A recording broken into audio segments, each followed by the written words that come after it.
पेड़ पर एक गिलहरी और एक कौवा रहते थे। दोनों में अच्छी दोस्ती थी। गिलहरी बहुत ही परिश्रमी थी, वही उसके विपरीत कौवा उतना ही आलसी था। एक दिन दोनों पेड़ पर बैठे बातें कर रहे थे। गिलहरी ने कहा, कौवा भैया, क्यों ना हम भी खेती करके कुछ अनाज इकट्ठा कर लें, क्योंकि खराब मौसम जैसे बहुत सर्दियों के दिनों में या बारिश में खाना खोजने की परेशानी से बचे रहेंगे और अपने घर में रहेंगे, कहीं भटकना नहीं पड़ेगा। कौवा बोला, ठीक है, कल से काम शुरू करते हैं, पहले खेतों की जुताई करनी पड़ेगी। गिलहरी ने कहा, हां कौवा भैया, हम लोग सुबह जल्दी उठकर खेत पर अगर पहुंच जाए तो शाम तक खेत की जुताई का काम खत्म हो जाएगा। कौवा बोला, ठीक है, कल सुबह चलते हैं। दूसरे दिन सुबह गिलहरी कौवा को बुलाने आई। बोली, कौवा भैया, सुबह हो गई है, चलिए खेत की जुताई कर लेते हैं। कौवा अपने घर में आराम से सो रहा था। उसे सुबह उठकर इतनी मेहनत का काम करने का मन नहीं था। उसने गिलहरी से कहा, तू चल, मैं आता हूं, चुपड़ी रोटी खाता हूं, ठंडा पानी पीता हूं, हरी डाल पर बैठा हूं। गिलहरी अकेले ही खेत पर जाकर जुताई का काम करने लगी।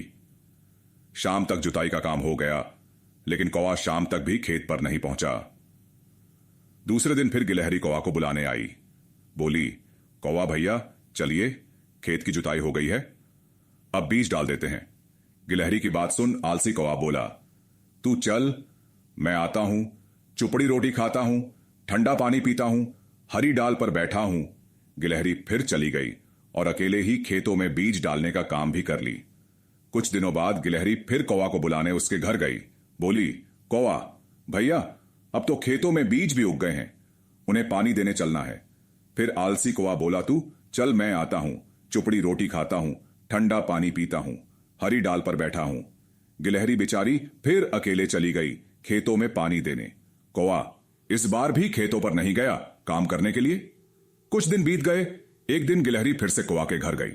उसने कहा, कौवा भैया, हमारी फसल तैयार हो गई है, चलिए उसे काट लेते हैं। कौवा यह बात सुनकर बहुत खुश हुआ और फिर बोला, तू चल, मैं आता हूं, चुपड़ी रोटी खाता हूं, ठंडा पानी पीता हूं, हरी डाल पर बैठा हूं।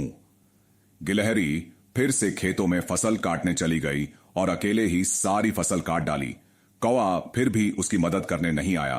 दूसरे दिन गिलहरी फिर से आती है और कहती है, कौवा भैया, मैंने सारी फसल काट दी है, चलिए अपने हिस्से की फसल आप ले लीजिए। कौवा फिर बोला, तू चल, मैं आता हूं, चुपादी रोटी खाता हूं, ठंडा पानी पीता हूं, हरी डाल पर बैठा हूं। गिलहरी खेत में जाकर अपने हिस्से की फसल अपने घर ले आई और उसे ठीक से रख ली, क्योंकि बारिश का मौसम शुरू होने वाला था। और दूसरे दिन कौवा के घर जाकर बता दी कि कौवा भैया, मैंने अपने हिस्से की आधी फसल अपने घर ले गई हूं, आपके हिस्से की फसल खेत में रख दी है। बारिश के दिन आने वाले हैं, तो आप अपने हिस्से की फसल अपने घर ले आओ, नहीं तो बारिश में भीगकर खराब हो जाएगी। इतना बोलकर गिलहरी चली गई। कौवा रोज सोचता कि कल ले आऊंगा, कल ले आऊंगा, लेकिन उसका कल होता ही नहीं। वो अपने आलस की वजह से फसल लेने नहीं गया। एक रात बड़े जोर का आंधी तूफान के साथ बारिश हुई और कौवा की सारी फसल उस आंधी तूफान में उड़ गई। बारिश कई दिनों तक लगातार होती रही। अब कौवे के पास खाने को कुछ नहीं था और उसका भूख से बड़ा बुरा हाल हो गया। वो रोते हुए गिलहरी के पास गया। उसने कहा, गिलहरी बहन, मुझे माफ कर दो, मैं अपने आलस में जीता रहा और सारी फसल बर्बाद हो गई।